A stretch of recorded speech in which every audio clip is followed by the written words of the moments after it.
Chapter 7 सच बोलने का सुख।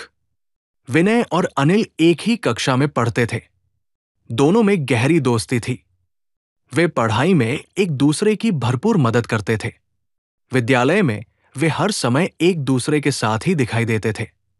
खाना पीना, खेल कूद, पढ़ाई लिखाई सब कुछ वे एक साथ करते थे। सभी अध्यापक अन्य विद्यार्थियों को उनकी मित्रता का उदाहरण दिया करते थे। एक दिन विनय के पिताजी ने विनय को बहुत सुंदर पेंसिल लाकर दी। पेंसिल साधारण पेंसिलों से बिल्कुल अलग थी। उसके पारदर्शी प्लास्टिक में से भीतर का ग्रेफाइट का सिक्का साफ दिखाई देता था। पेन की तरह ऊपर का बटन दबाने पर सिक्का बाहर आता था। शार्पनर से छीलने का भी उसमें कोई झंझट नहीं था। सिक्का घिस जाने पर नया सिक्का डालने की सुविधा थी। विनय इस आधुनिक पेंसिल को लेकर बहुत खुश था। उसने विद्यालय आकर इतराते हुए ये अनोखी पेंसिल अनिल को दिखाई। अनिल को पेंसिल बहुत पसंद आई। उसका मन हुआ कि वो विनय से ये पेंसिल मांग ले, लेकिन संकोच वश वो ऐसा नहीं कर सका। कक्षा में जब भी कुछ लिखने की आवश्यकता पड़ती थी, तो विनय अपनी पेंसिल का इस्तेमाल करके बहुत प्रसन्न होता। उधर अनिल को विनय की पेंसिल से ईर्ष्या होने लगी। वो जब भी अपनी साधारण पेंसिल से कुछ लिखता था तो उसे मन ही मन बहुत बुरा लगता। एक दिन अवसर देखकर अनिल ने विनय की पेंसिल चुराकर अपने बस्ते में छिपा ली। विनय को जब अपने ज्योमेट्री बॉक्स में पेंसिल नहीं मिली तो वो परेशान हो गया। उसने पूरा बस्ता खाली करके देख लिया, लेकिन पेंसिल कहीं नहीं थी। पेंसिल खो जाने से विनय उदास हो गया। उधर अनिल न तो खुद उस पेंसिल का उपयोग कर पा रहा था, न ही अपने दोस्त को पेंसिल वापस करने की हिम्मत जुटा पा रहा था। विनय अपनी पेंसिल खोने से उदास रहने लगा और अनिल को अपनी करतूत का पछतावा हो रहा था। अन्य विद्यार्थी भी इन दोनों दोस्तों को उदास देखकर दुखी थे। विनय जब कभी अनिल से सहज होकर बात करने का प्रयास करता था, तो अनिल अपने अपराधबोध के कारण उसके साथ हंसबोल नहीं पाता था। इसी तरह एक सप्ताह बीत गया।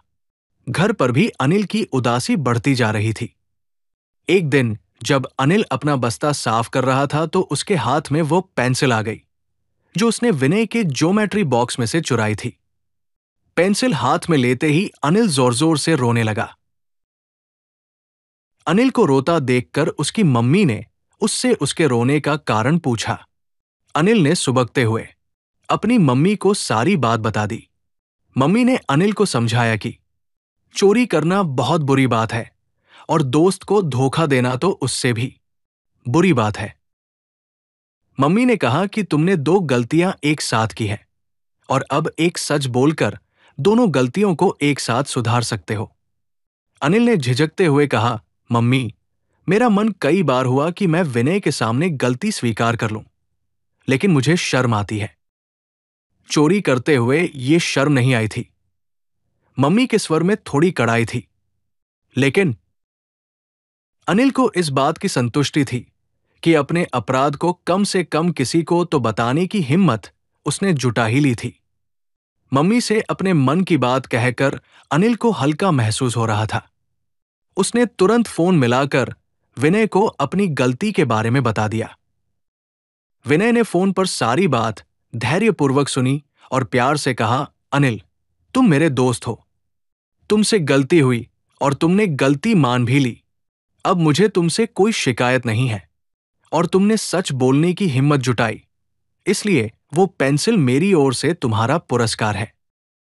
सच बोलकर अनिल का मन हल्का हो गया और उसकी आंखों में आंसू आ गए। उसने विनय को धन्यवाद दिया और अपनी मम्मी से वायदा किया कि जीवन में कभी ऐसा कोई काम नहीं करेगा जिसे उससे किसी से छिपाना पड़े। अगले दिन जब विनय और अनिल स्कूल में पहुंचे तो दोनों के चेहरे पर खुशी थी और दोनों पहले की तरह चहक रहे थे। अरुण जामिनी